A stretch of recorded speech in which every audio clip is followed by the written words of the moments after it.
Good afternoon everyone, and thank you for joining us today. I'm Akshay Modi and I am a Manager of Strategic Marketing at Zycus. I welcome you all to this Zycus sponsored webinar held in association with the International Association for Contract and Commercial Management. Many organizations struggle to define the return they will receive from increased investment in contract management. This makes it difficult to gain management support for increased resources or the underlying system that could increase effectiveness. IACCM has undertaken extensive research to put numbers around the value of contract and commercial management. In this webinar, IACCM and Zycus will address how automation can contribute towards achieving better ROI and improve efficiency of contract management processes within your organization. We encourage you to actively participate in the webcast by asking questions and posting comments or feedback. You will see a space to type questions as well as comments on the webcast window. So please do not wait till the end of the webinar for your questions and comments. Our speakers today are subject matter experts with a rich experience in the contract management domain. On behalf of everyone, I welcome the speakers for today, Tim Cummins and Sachin Sharma.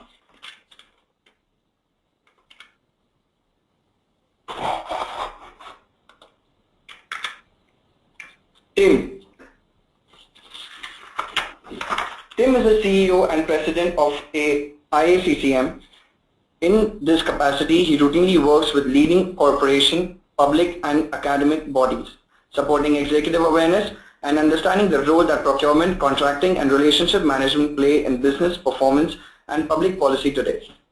Prior to IACCM, Tim's business career includes executive roles at IBM and a period on the chairman's staff. He conducted leading studies on the impact of globalization and the re-engineering of IBM's global contracting processes. His earlier career involves the banking, automotive and aerospace industries, from corporate finance to commercial and business development. Tim's work has been extensively published and he has acted in an advisory capacity to government bodies in countries such as the US, UK, Australia, Canada and Japan. Our second panelist is Sachin Sharma. He is the Associate Director Product Management at Zycus, a leading provider of procurement performance solutions.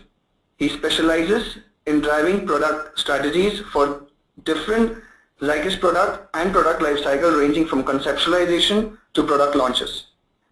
With an experience of over 8 years in helping global 1,000 companies streamline their supply chain processes, Sachin has been instrumental in helping organizations achieve their procurement goals. Sachin holds a master's degree in business administration and system. Without further ado, inviting Tim to get on with the presentation.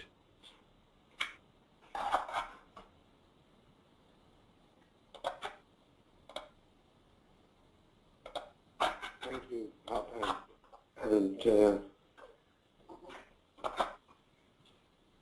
going to switch the control here, and there we go. So thanks for that introduction, and yes, welcome everybody on this, I think, important and very interesting topic. Technology and the adoption of technology is something that is of critical importance to the contracting community, buy side or sell side, and indeed in our recent studies of the future of contracting, it became very clear that many of the organizations that we polled, that we surveyed, that we spoke with, are really wrestling with this question of what is the appropriate technology, what are some of the answers. They're very well aware that contracting is often lagging behind the rest of the business, and as a result the perceptions of it tend to be somewhat negative. It's become very difficult for it to anticipate and respond proactively to business need.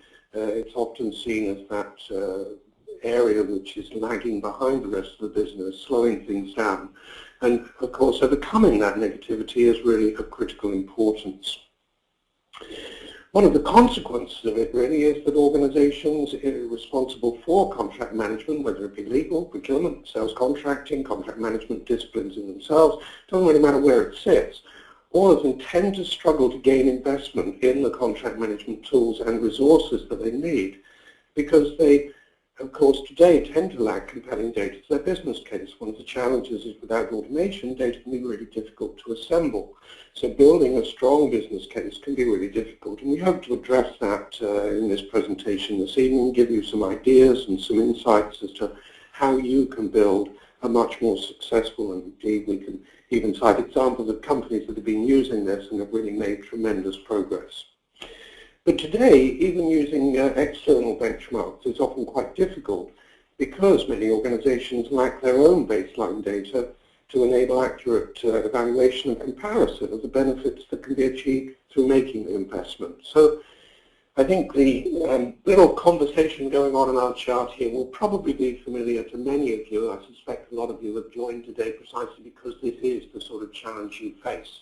You know there's value, you know you should be doing something, you know there's revenue or value leakage that's going on, but how do you gain attention and how do you get the investment? Well, first of all, I'd like to point to the fact that there is a growing amount of research that substantiates the point that when you look at troubled relationships, troubled projects, troubled contracts, commercial and contractual issues are the primary cause in more than 70% of those relationship problems.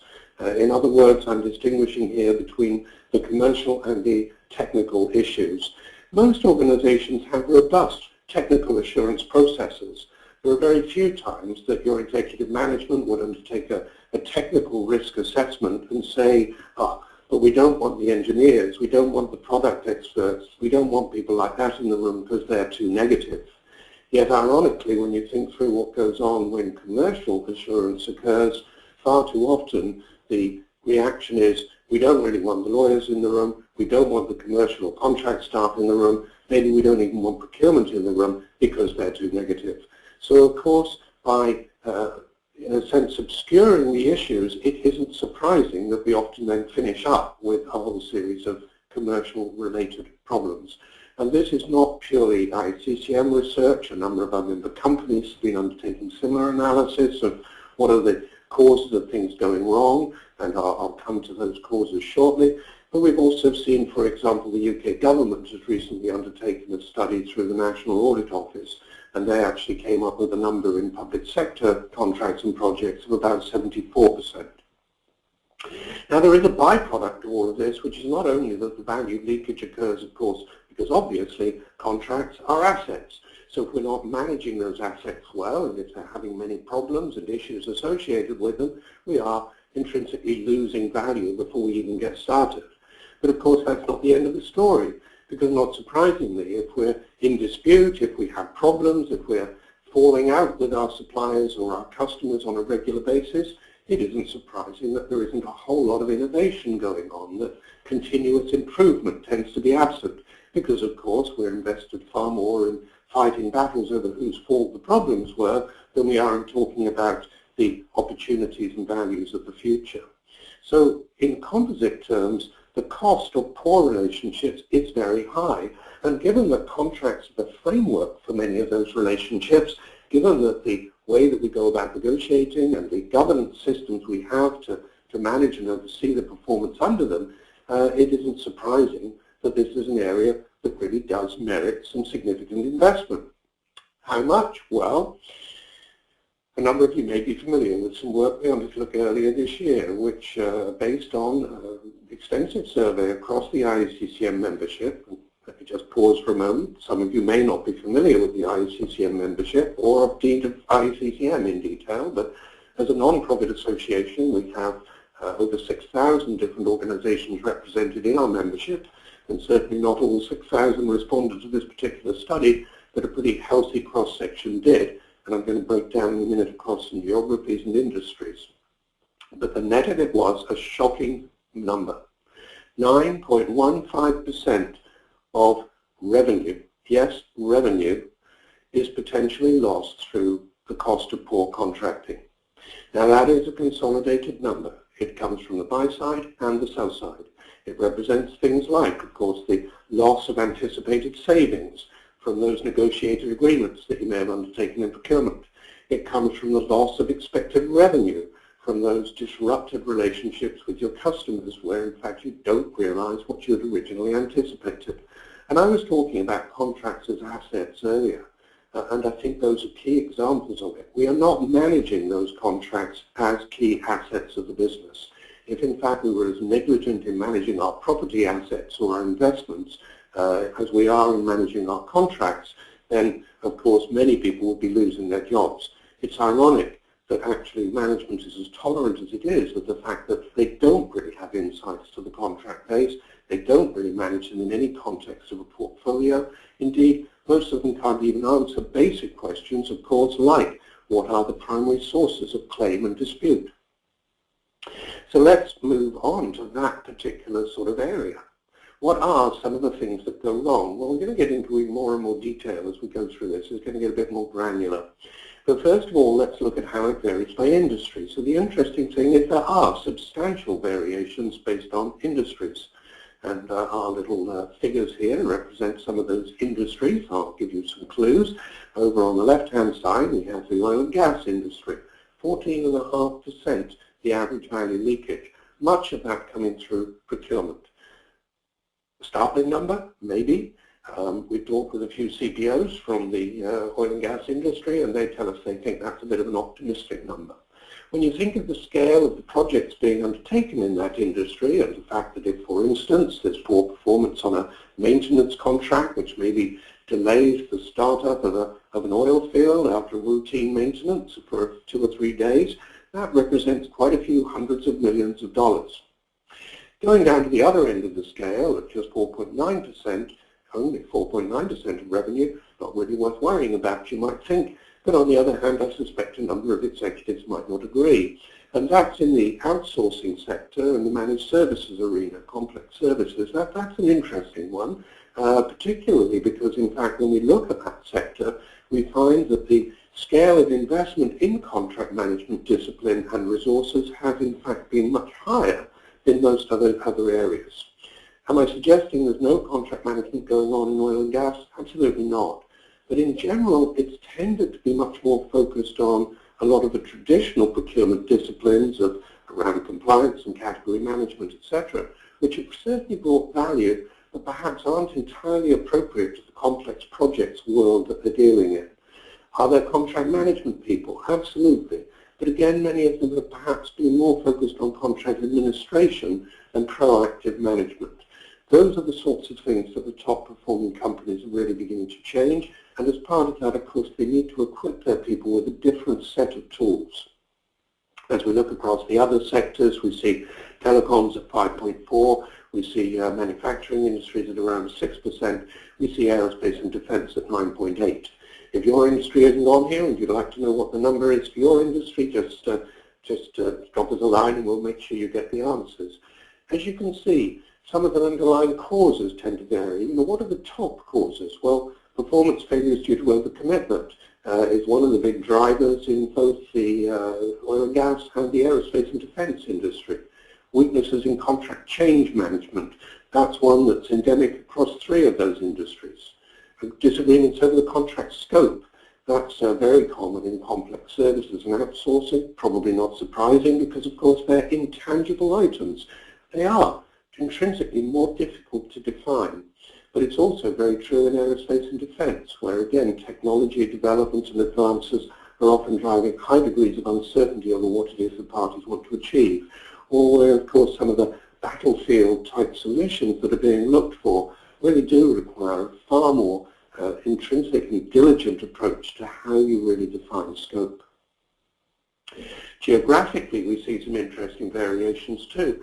Not too much of a divide between North America and Europe, Middle East, Africa, but a significant divide between them and Asia, where contract management maturity is, of course, much lower. The investment in contract management is significantly reduced when you get to Asia. A relational culture. It's relied upon proximity of the supplier and the customer. It hasn't used the formal contracting as one of its drivers for business discipline and business success. And as Asia emerges more and more into the global stage, that of course is taking a toll. The lack of that underlying governance discipline that comes from contracts is something that is sorely missed when you start dealing more and more across borders, across cultures, across jurisdictions. And the investment simply hasn't been there in building the skill groups that are necessary to deal in today's global economy. It results in, as you can see, fundamental flaws like the wrong sort of contract structure or imprecise or improper definition of the responsibilities of the parties. So that gives you some insights and overviews of how we've seen the differences of industry and geography. But what about some of those root causes of these losses that I'm talking about? Well, in fact, the number one cause in most industries is disagreement over contract scope. The problems, I think, today of defining scope are becoming more and more extreme.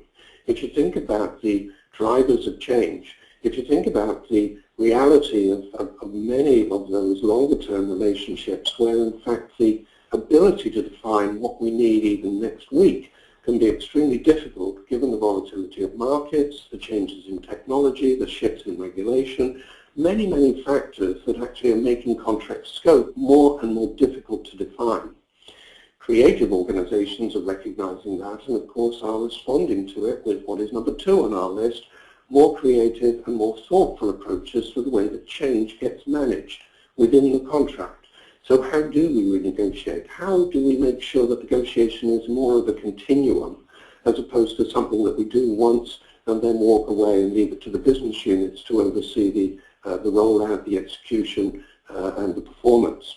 So again, we see these holistic approaches by today's leading contract management organizations that understand the need for oversight and engagement throughout the life cycle of the contract.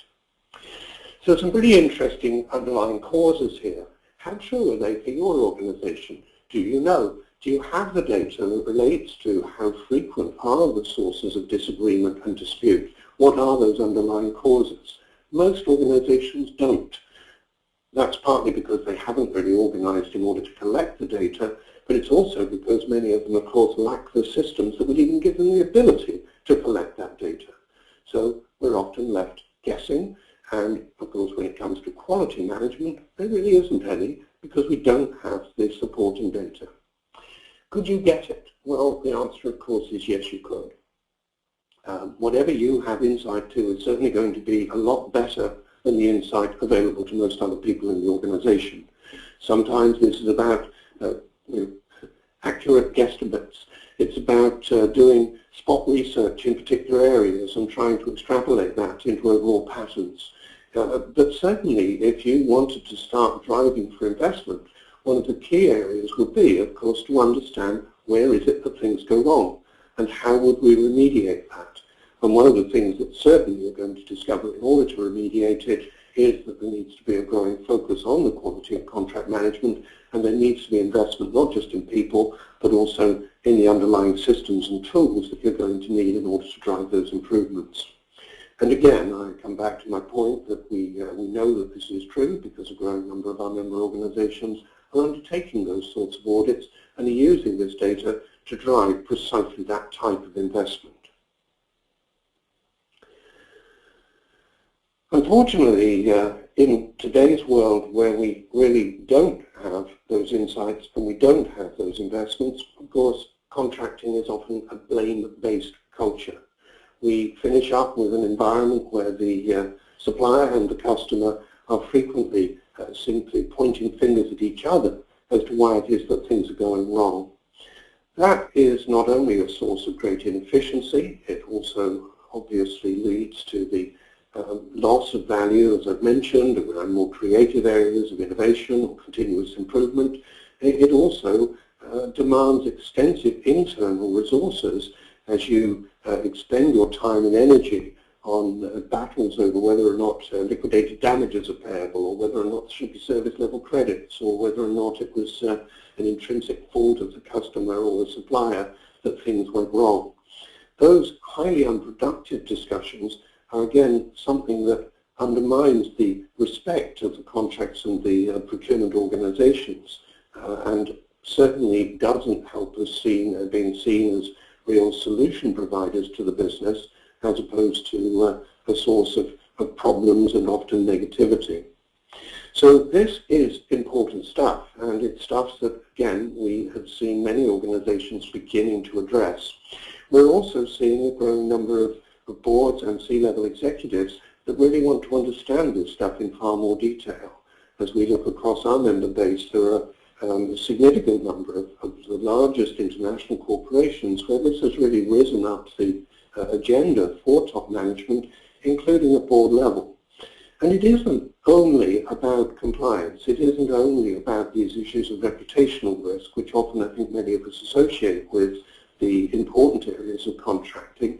Yes, of course, they expect that to happen, just like they expect procurement to generate savings. But more important, I think, is the question of what do we bring in terms of overall value and quality improvement for the business? To what extent can we see the areas of policy or practice or process that are driving levels of inefficiency, that are slowing us down as a business, that are perhaps undermining some of those key relationships that we need? Many procurement organizations today are increasingly struggling with supply shortages. Many industries, automotive, oil and gas being key examples, aerospace defense being another, even in the telecom sector. Supplier consolidation has now reached a point where in many cases you are struggling to gain the attention of your suppliers, and of course being a customer of choice is increasingly important. So we need desperately to start changing the dynamic of many of those relationships, our insights to them, and the methods that we can use to drive this continuous improvement. So what am I saying? I'm telling you essentially that you need to start thinking about contracts and contract management as much more of a portfolio of activity as opposed to simply being about getting individual deals done, getting individual contracts in place. We need to start extracting intelligence from our contracts and our contracting process. I'm not suggesting that the individual deals are not important, but what I am suggesting is we need to start extracting the data that gives us insight to the patterns, the repetitive issues, the low-value activities that occur on a regular basis, the continuous pressures around the negotiation of low-value clauses. For example, the time we spend on things like indemnities or liabilities or intellectual property or confidentiality provisions or the pricing on a repetitive basis. Those issues are very often, of course, about dealing with the consequence of risk. And what we need to be much more focused on as organizations is how do we reduce the probability of bad things happening rather than how do we deal with them after they've happened. And we're only going to get to that if we understand those root causes and start to address them. So we need to be starting to consolidate data to enable analysis. I believe we're only going to do that through better technologies. We need to start taking a life cycle view. Procurement particularly has to move away from seeing itself as responsible for driving inputs to an understanding that it needs to increasingly oversee outputs and outcomes. And in order to do that, we of course need, again, the technologies to support that life cycle view. We're not going to get investment in thousands of new people. We need to be able to use the people we've got more intelligently. We need, in order to achieve these things, to identify what are the recurrent issues and problems, and I've touched on that in detail already. We need also to start getting insight to what works well, because of course not all of our contracts fail. We have some that are very successful. What were the reasons for that? Were there particular clauses or approaches? Did we put in governance models? Did we apply resources in a different way? What is it that leads to successful contracting as opposed to unsuccessful contracting? What is it that leads to good relationships as opposed to poor performing relationships? And of course, as part of that, you need to also look externally as well as internally. And of course, we also have the underlying need to monitor obligations effectively, which again is driven through more effective technology. I think one of the interesting areas is how do we empower users? That there is no question that management has got very little patience with us trying to drive central control of everything. This idea that somehow we've got this magical group that is going to do everything brilliantly if only it's given ultimate control and power is a myth. And what we need to do instead is think about intelligent and effective empowerment of users, but where we don't lose oversight of what they're doing and what results they're achieving. So that we can step in, we can remediate, we can give them new and different ideas. But over time, we've got to think more and more about how we equip our user communities out in the businesses with the right levels of intelligence and with the right tools and systems for them to be able to make good business judgments. And of course, all of this comes down to one of those fundamental questions: how do we ensure our future? How do we get seen as a strategic organization as opposed to a tactical and perhaps somewhat administrative function? Well, the answer to that, quite simply, is that we must be in the executive office not talking about the problems, not going over why things went wrong, not doing remediation, but instead proactively identifying innovative needs, opportunities for change. We have to, in fact, be at the forefront of understanding those changes that are going on in market dynamic, about the consolidation of the supply base, about things like the challenges of moving more and more into emerging markets as our revenue streams change, about the differences of regulation, the new technologies that are coming in and affecting the markets in dramatic and different ways, new competition, etc. And we need to be understanding how those underlying policies, practices and procedures need to change and adapt in order to make us far more powerful in the creation and management of our key trading relationships. And it is, of course, through that that we gain status, influence, and can clearly illustrate this positive ROI from investment in contract management. So with that, I think we move on to a first poll, and we'd like to get some of your views and opinions on what you see as some of the major challenges. I think, we've talked about the investment needed, and of course there is a very significant payoff that organizations gain from making those investments. So let's understand, I think, first of all, what some of the priorities and pressure points are that you're seeing in your particular business. And Alpen, I think maybe you will take back control and we'll just put up that first poll.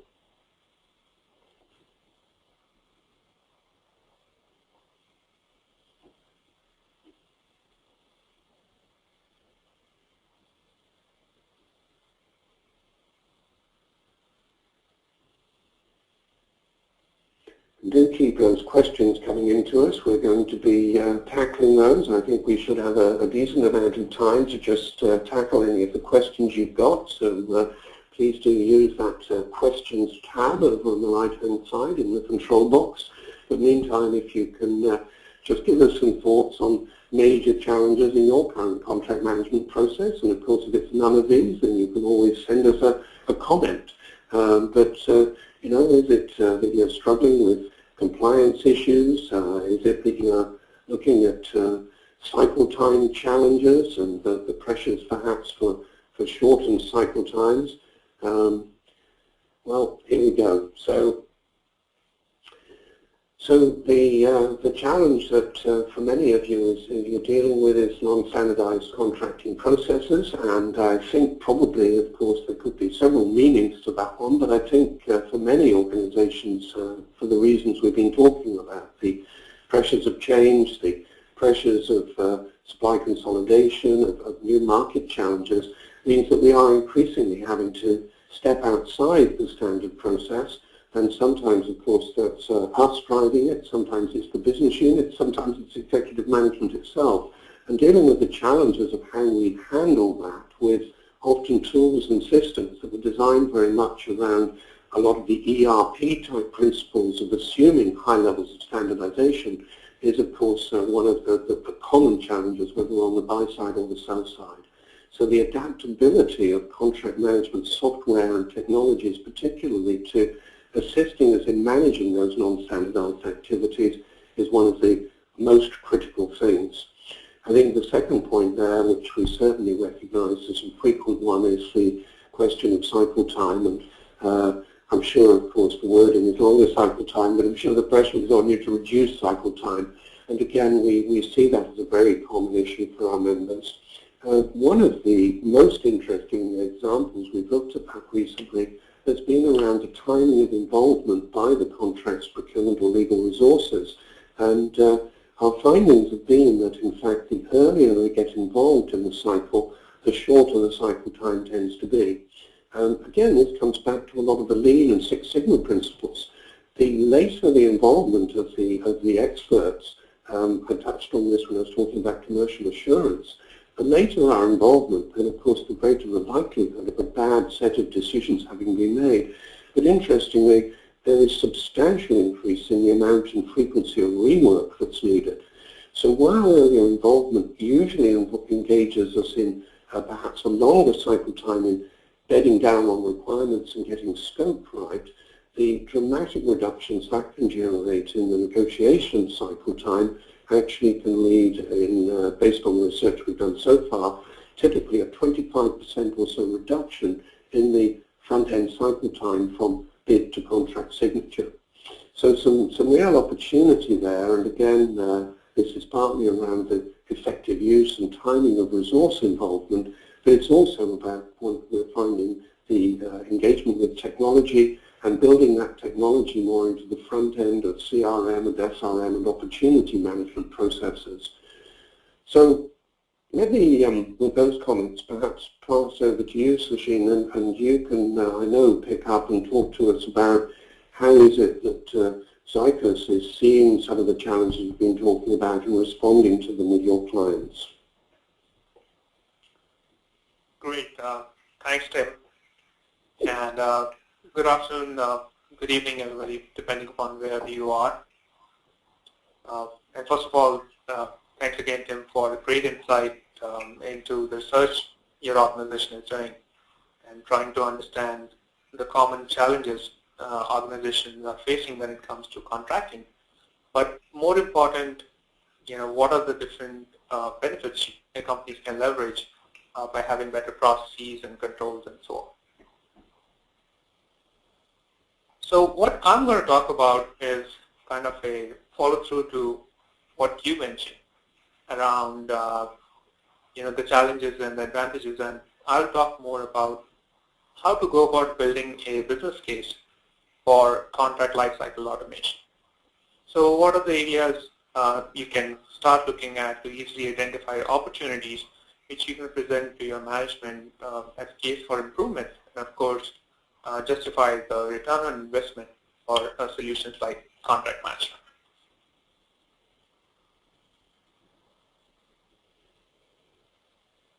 So I'll just put it in the full screen mode. So the first thing, the first key, I would say, business benefit for contract lifecycle automation is visibility. So having all the information which you need about your contracts at your fingertips rather than drawers, because that's the most common scenario. Every time you need something, people are looking for their paper documents or drawers where they've kept their contracts.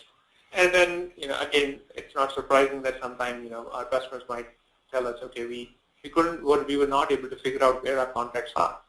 So that, though it might, sound amazing, but that's the reality that sometimes, you can't easily find contracts.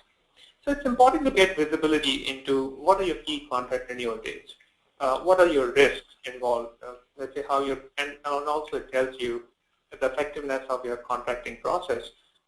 Probably if you have global in nature, then it's possible that you don't have consistent processes across the board when it comes to contract creation. Some people might be using standard templates. Someone might be creating the same contract on a one-pager. So what is the risk involved? What are your obligations? What are the standard payment terms you have? Do you have termination for convenience in some of the contracts and so on? So having visibility into those key terms really helps to identify what are the key, I would say, business benefits you can derive, as well as what are the key actions you need to take.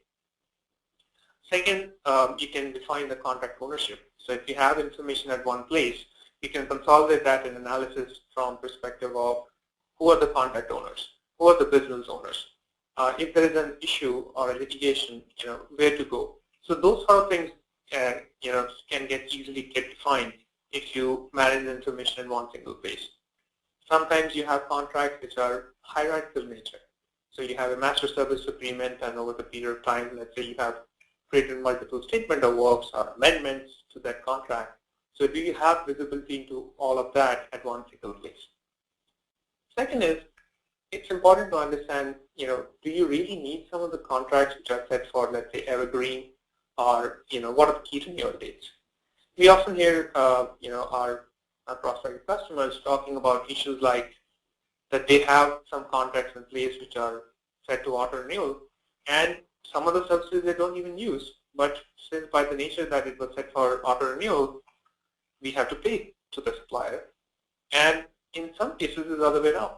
So a contract got expired, and you thought you never need that service again, so you never renewed it. But now you're in need of that service, and you need it on an urgent basis. So the only alternative is go to the supplier and pay what they're asking for. So you basically kind of lost an opportunity to negotiate a better price because there was no proper planning. And of course, I'm not saying that you don't have visibility into your key contracts, but do you have visibility into all the contracts which your organization have, whether they are large in dollar volume or lower in dollar value. So that's the first key objective in terms of getting that visibility for planning purpose, for risk mitigation standpoint, and so on.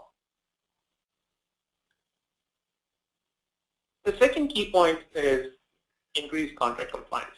And I'll talk about compliance from two perspectives, primarily from sourcing perspective. So the one is having all the information at one single place can help you to tie your contracting information to different systems.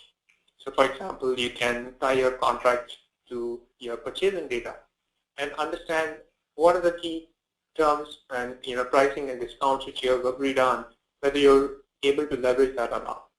So for example, if you have negotiated a volume discount or tiered pricing, then comparing it against your purchasing information, you can easily figure it out whether you're getting those volume discounts or not. Or there was a discount which was about to be triggered, whether you have actually got it or not. You can easily check payment term compliance.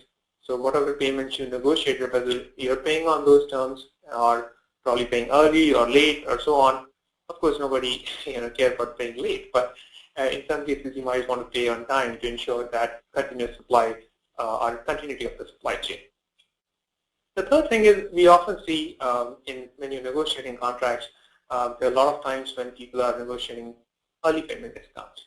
So of course, for you to avail early payment discounts, it's important that you keep a track of key milestones and so on, so that delivery, once the delivery is done, you can pay on time. But also it helps you to understand, by matching it with your purchasing or invoicing information, you can really track whether do you have efficient processes to avail those discounts. So if you do have, or if you don't have, then you really need to kind of go back and look at those processes. So this definitely helps understanding what what needs to be done to get those early payment discounts. Second, from sourcing perspective, understanding how much of the content is actually used will kind of define the sourcing efficiency. So let's say you negotiated a contract for $1 million and you're 6 months into the contract and the contract is for 1 year, for example, and you have already used, let's say, 90% of the contract. Now, if you know that information, next time when you're renegotiating that contract, you can probably negotiate for a high dollar value, and that way you can probably get a better pricing. So understanding the actual usage really helps. It could be other way around. You negotiated for a price and you're not able to meet your contractual obligation. So one way or other, it is helpful to have this tracking mechanism in place so you can really understand what is going on with your contracts. Second is, of course, knowing your renewal dates in advance helps you to kind of better plan your sourcing processes or sourcing projects. A lot of times we see anywhere between 10 to 17% of saving left on the table just because our sourcing organization didn't have enough information in hand to plan in advance for contracts which were set for auto renewal. Similarly, evergreen contracts. So if they're set for evergreen and there's an auto renewal information in that, you probably need to look at whether you might want to renegotiate because the market dynamics has changed Or for example, the demand dynamics have changed, the demand has increased, probably you want to go out and get a better price. So these are more from the business case, more from sourcing perspective. After you have talked about visibility, you talked about compliance. The third point is risk mitigation and compliance terms. So of course, in the poll before we saw that not 38% of participants said that it's inconsistent, challenges inconsistent processes for contract creation. And there are, of course, different reasons for that. It could be the nature of your business. It could be the category spread. It could be lack of automation. But if you start looking at automating the entire contracting process, definitely one thing you get is standardization across the board from a process standpoint. And we'll talk about some of the challenges which we typically see or pitfalls to avoid, how to go about automating these processes. But of course, you can control, or say it's a good tool for risk mitigation also by ensuring that you have standard approved language, your approved clauses, and templates defined for your business. Now, you can have an approach where the templates could be by regions, by category, or the nature of product or service you're buying. You can build clause hierarchies. So you can have a default language. You can give the option of an alternate or a fallback language. So when a sourcing manager is negotiating a contract, or for that matter, on the sell side, when the sales team is negotiating the contract, they have an option of what are standard clauses, what are the alternate languages that they can accept, or what are the fallback. So one is it definitely reduces the to and fro which they have to do to get approval for any change which is happening on the contract. And second is you're ensuring the standardization of the terms and conditions which are being used. And I would say as a byproduct of that, what you can also track is how many times the default clause is just getting used, or people are always setting it to alternate or fallback, or for that matter, the clauses are getting changed all the time. So that also helps you to understand what are the key terms which are changing often. And there could be two reasons for that. Probably your, when you set the clauses up, there probably needs to be changed. That could be one way of looking at like what is the risk of changing that language to the language which we always accept after all, after so much negotiation. Second thing is, of course, standardization is important. You can build the clauses, you can tell people to use standard language and so on. But automation of approvals really helps from two purposes. One, it pretty much automates the entire process, so that way you can track how efficient your contracting process is. So really, you don't know what you don't know. So if someone comes and says, oh, it takes so long to create a contract today, if we automate the contracting process, probably it will take more time. But with the tool, you can actually track. Since you're automating it, you can track how much time does it really take, different stages, and so on. And of course, that can help you to look at the process again and automate or make it more efficient as what it is today. You can also set clause level reviews. So basically go by a norm of exception rather than everything should be approved by, let's say, legal. So if you have kind of set up a process where you have exception-based review, so probably there are certain key terms which you really care about. Some of the terms are usually not negotiated, leave it as standard. So you can define, I would say, an approval hierarchy so that when a contract clause gets changed, let's say indemnification gets changed and you need legal review, system can automatically trigger that review. So that pretty much, kind of take the guesswork out of the picture that where we need to send this for approval, and system can send it automatically for approval. And of course, as a result of that, it helps you to meet your regulatory requirements like SOX, because everything is stored in the system. You have everything electronic from an approval standpoint, or for that matter, you can automate signatures also. So that way you have all the requirements, all the pieces in place to meet your regulatory requirements. Now, let's switch gear and talk about, you have built the business case, but before you invest in a contract lifecycle management technology, what are the things you should be ready about, or what you need to discuss internally? So one is the change management. Of course, this is, I would say, the most critical piece to the entire contracting process, because if you're not discussing what processes you need to have in place, buying a technology is just like, it might be shelfware sitting there, and you probably will have adoption, but very low adoption.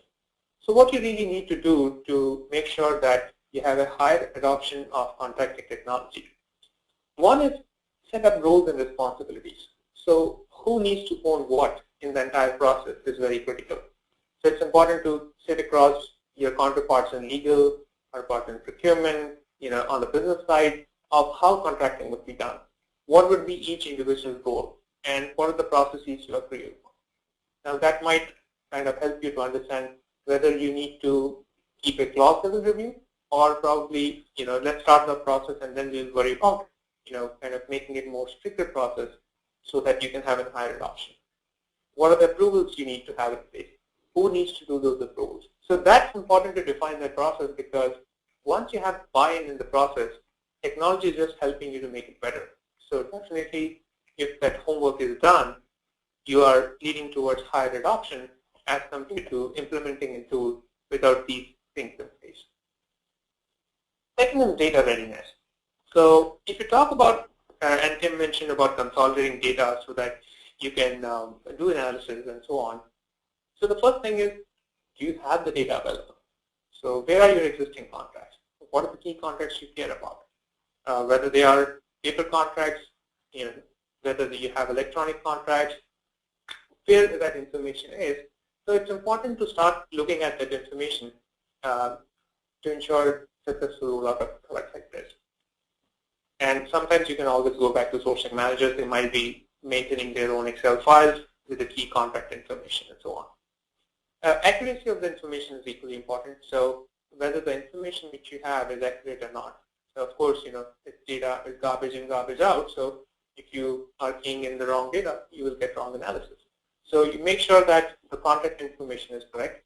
So these are the two key points you need to have considered while before implementing tools like contract lifecycle automation. Now, once you have implemented a tool like this, how do you extend the value, or how do you ensure compliance on an ongoing basis? So one is extend the value of contract management by setting up an active compliance. So how do you ensure that the pricing you have set up is used in all the purchases? So a simple way would be integrate your contract management tool with downstream applications. So your ERP, your e-procurement system, where anytime someone is creating a new requisition or cutting a new purchase order, system can automatically refer to an existing contract, the price, and get automatically populated. So that's the most easiest way to ensure that you are actually getting the savings which you have so hardly negotiated. So second is manage the performance of the contracts.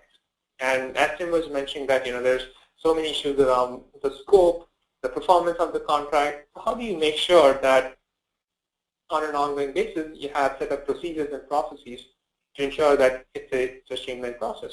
So one is make sure that your contracts have key service level agreements or SLAs. They are clearly defined in the system. But more important is build the transparency with the supplier that how are we going to track these SLAs over a period of time. So are you going to set a scorecards, like some sort of KPIs, which you want to measure over a period of time? And probably you want to use those scorecards in your quarterly business review with your partner or supplier or vendor customer. So ensure that those SLAs are defined, ensure that expectations are set properly, and of course, more important, that the transparency is there to ensure that going forward, you're tracking it, you're sharing the feedback, you're helping them make it a successful project. So that's the end of my presentation. Thanks for listening, and I'll pass the control back to Akshay now for the second poll.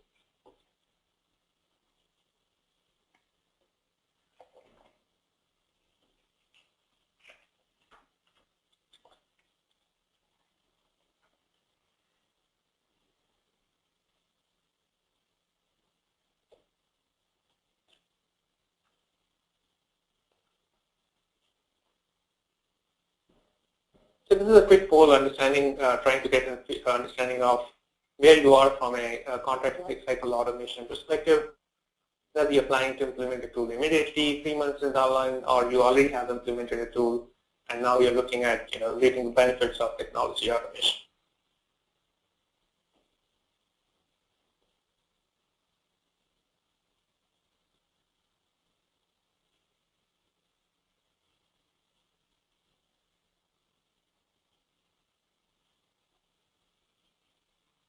All right, that's an interesting mix. 20% are looking at immediately implementing a tool, 20% 3 months down the line, and I think 46% are still not decided or not planning. So I think that it pretty much goes back to what Tim mentioned in terms of the state of contracting processes are there, and of course organizations are maturing in those processes, and we hope to see this number go higher as organizations mature and improve their processes.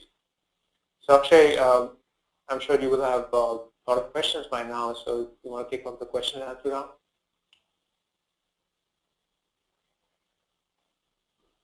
Yes, definitely, Sachin. There are plenty of questions from our audience. Before that, next up we have Mike Crevens, the Regional Sales Director for Zycus, to talk about our upcoming procurement conference. Thank you, Akshay. Appreciate it.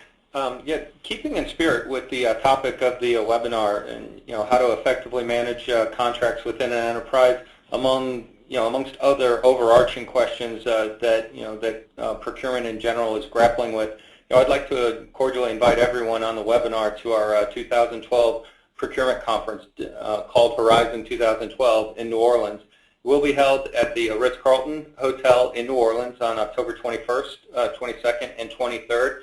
What we endeavor to do here is to address this topic again and give some feeling and some potential ideas of where the industry is going and where procurement's headed going off into the future. What we've done to set all this up and to set the stage is we're working with top research firms such as Gartner, Hackett Group, as well as Forrester, that will all be in attendance, and you would have access to them to speak with them specifically about your particular, some issues that you might be and challenges that you might be facing with your organization. Additionally, we'll have leading procurement organizations represented, both presenting and in attendance. So the concept is to get people together to exchange ideas, to get a better idea of how we can solve some of these questions that we're being faced with. Additionally, with this being set up in New Orleans, which we feel is a unique backdrop, there's some opportunities to get out and see the city as well. So we want to make sure that it's not just all business, that people have a well-rounded experience. So to this end, what we've done is, as I mentioned, it is at the Ritz-Carlton. We've offered a negotiated rate with the Ritz-Carlton, and we want to make a special offer for our people that are interested. Basically, what that is for to come stay for 2 nights and 3 days, it would be $450. And what we would do with that is give you full access to the conference itself, meaning food and beverage, access to events, and the tours and things that would be associated with it. So again, the idea is to get in and speak with industry leaders about the issues that you're facing, and also get a good feeling for where we could take this going on into the future. So what we've got here, you'll see, is there's a code that you would utilize to register. To go to register with interest, you would go to www.horizon2012.zycus.com, or with any question, and you would utilize that specific code that we've created. Or you can always feel free to email horizon2012@zycus.com. Certainly appreciate your interest at this point, and hope to see you in New Orleans here in a couple of weeks. Thank you. Akshay, back to you. Thanks, Mike. Well, this is a great discussion, and now we would like to spend some time, rest of the time talking about the questions posted by the audience. Tim, this is for you. We have heard for years about the growth of automation in contract management. Is there any evidence that it is really starting to happen? Yes, there is evidence it's starting to happen. I mentioned our future contracting study, with which, again, many of you may be familiar, and if you're not, it's something you can access through our website. And that was a study that we undertook the latter part of last year, the first 4 or 5 months of this year. Well over 2,000 participants in various ways in those studies, roundtables, interviews, study research surveys, etc. And as I mentioned in my presentation, I think technology came out as one of the critical enablers of improvement, and that this is absolutely fundamental to us being able to improve the quality of the underlying process and really move, as I mentioned, to contracts being far more of a business asset. And this is something that's also responding to a growing amount of pressure from the top. So what did that tell us about the actual technology? Well, what it told us was the fact that many organizations have invested in something. Certainly the existence of a core repository and things like that is fairly common. So most large organizations certainly have some use of technology, but in most cases it's relatively primitive use of technology. And I think where we're seeing now the transition is that organizations have understood that the first level of activity within contracting, procurement or sales side, is really gaining control and better insight of what there is. But that isn't the end of the story. We've now got to move into that next level and permeate that in terms of some of those other broader issues of empowerment, greater speed to market, more flexibility, and that is going to require that next wave of technology investment. And yes, it is beginning to happen, and yes, there is a very, very strong indicator from those participating in the study that this is going to be something they are going to continue to invest in over the next few years.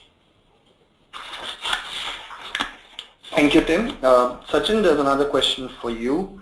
How do you identify savings leakage from sourcing projects? Sure. So there are a couple of ways. One is, I think, a quick analysis of your existing contracts will tell you that how many contracts actually got renegotiated much more in advance, so that you had an opportunity to figure it out, who are the alternate vendors, what's the best price you can get, and so on. So that is one piece in terms of, I would say, sourcing leakage due to not being able to renegotiate the contracts in advance or have a very limited opportunity window to actually go and renegotiate the price. Second is through effective compliance, you can track whether you are able to actually get those savings which were negotiated, because whether you are actually using that pricing on the purchase orders or everyone is able to use that particular contract or not. And that could be due to different reasons. One is, of course, the pricing compliance, because people are not using those contracts. But at the same time, visibility into those existing contracts, like whether everyone in the organization know that there are some standard contracts which have been negotiated for a standard product or service. So there are a couple of things you can look into it and identify the savings leakage. Tim, this question is for you. The charts talk about the potential ROI from better contracting. Are there any organizations using this data to generate investment, and are they validating these numbers? Yes, on both counts. Certainly, if you're not wishing to compete, but of course we have our Americas conference next week, and if you're planning to be there, then in fact you'll see a number of presentations from member organizations in IACCM which actually are citing this data as something that inspired them to go away and look at those sources of value loss, value leakage, and which have already resulted in gaining investment in terms of the mission, in terms of the resources that they have applied to them, both in terms of people and in terms of technology. And that is, in fact, extends into several geographies where we're seeing that sort of data being used. Those presentations will be accessible again through our website, so you can go to particular companies. I'm sorry, I'm hesitating a little bit because I'm wondering which of them I can actually cite to you right now. The one that's already up on our website as an example is Hewlett Packard, where they have been using this data and done background analytics. We've worked with a number of oil and gas companies that are looking at this cost of poor contracting, and where again they are generating the data and doing this sort of root cause analysis that I mentioned, so they're beginning to see these patterns emerge. And there is, yes, extensive validation of these types of areas of value loss. You know, an obvious example is in areas such as incorrect invoicing. Many organizations find that a high proportion of the invoices they issue or that they receive are actually incorrect. There are significant incremental savings to be made, or significant incremental revenues to be made, depending on which side of the fence you sit on. So there are, I think, many examples out there of where organizations, yes, are beginning to already draw back in some of that lost opportunity. Sachin, this one is for you. All our contracts are in paper format. Should we digitize them before investing into a CLM tool? Not really. You know, depends. Again, I think one can take a phased approach here. So one is you can look at your strategic vendors first and try to focus on those areas, and because those are the contracts you're going to probably manage in the first phase. And then the second phase, you can look at digitization of the remaining contracts. So definitely you need to have those key terms available to do data analysis, or there are software available which can automatically scan the documents and extract the information and so on. So nonetheless, you definitely need to digitize that information so it becomes centrally available, but probably you don't have to do it all at once. You can break it into multiple phases, where phase 1 could be your key critical contracts, phase 2 could be your tier 2 vendors, and so on. Thank you, Sachin. By this, we come to the end of the discussion. This was a great discussion, and we would like to thank both our experts, Tim Cummins as well as Sachin Sharma, for sharing their experiences and insights with us all. We also thank our audience for their time and questions, which make the webinar especially interesting. Thank you.